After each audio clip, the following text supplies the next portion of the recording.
Right. I think as far back as, I don't know, sometime in the early 90s, because I've always loved big bands. I've always been fascinated with musicians who could take a pen and write music for 17 people, or for that matter, a whole symphony orchestra, 75 to 80 people. How do you do that? So I quietly started studying and trying to find out more information on how to write for larger ensembles. And I didn't realize I had mentioned that to Wynton Marsalis, because in 1995 he commissioned me to write a piece for the Lincoln Center Jazz Orchestra. And he obviously knew that I had no experience in doing that.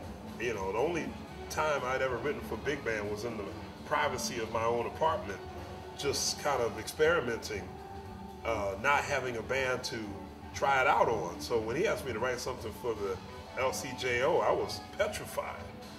But he threw me into the water in the deep end, and exactly, I was kicking and screaming and trying to get air, but it inspired me to do more writing.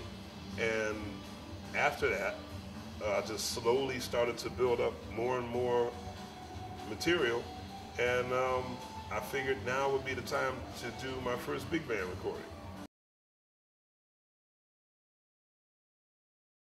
Well, I think my concept, no matter what kind of band I'm playing in, I like to be in a band where I can tap my foot, and that can mean a lot of different things. It doesn't have to be a straight 4/4 swing groove all the time. It could be whatever it is. I just need something that has a strong groove to it. So I knew that the big band that I wanted to have was going to be coming out of that foot stomping, hard swinging, get sweaty kind of big band.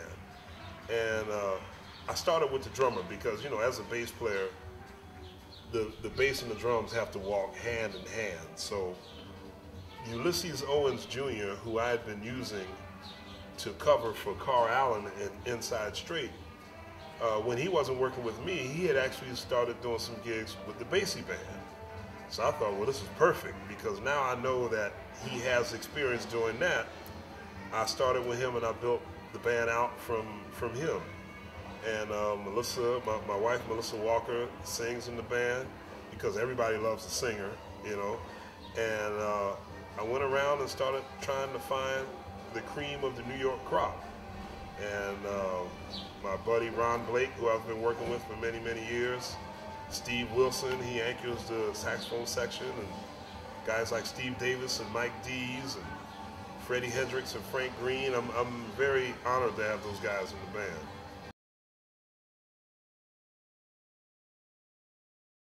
Funny you would ask that, because the conversation has come up about having the big band do a residency at a club somewhere in New York.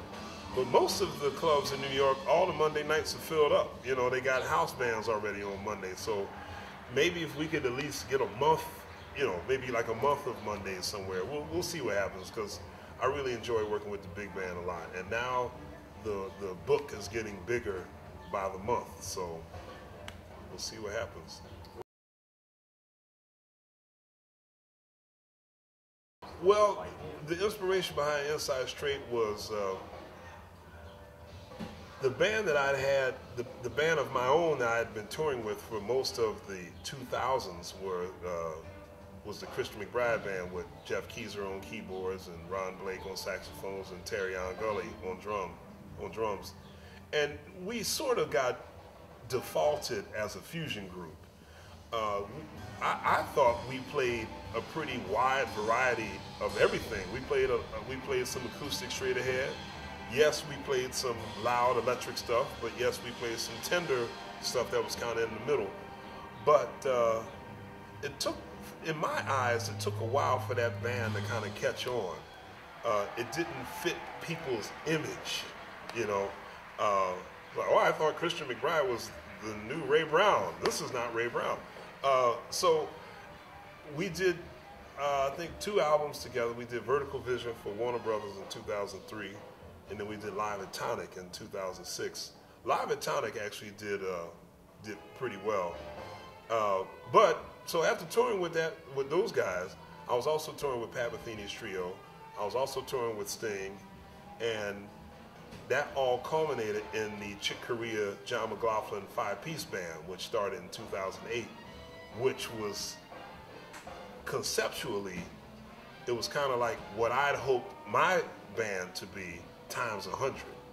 So I remember after touring with the 5-piece band, I kind of remember thinking, I don't really need to play with my band now, you know, because this has kind of addressed all I've wanted to do musically in that type of setting. And none of those bands that I played in, although the music was great, none of it was real hardcore acoustic, straight ahead swinging. And I realized that I really, really missed that. And I wanted to play in the band that did that again. So that's when I formed Inside Straight. And initially started with just one gig at the Village Vanguard in 2007. But everybody seemed to enjoy the band. And Lorraine Gordon, who owns the Vanguard, even she said, you know, you got to keep this band together. I'll book you guys again next year if you want. So not only did we wind up playing there again the following year, but we did a CD, which turned out to be Kinda Brown. And 4 years later, we're still doing it.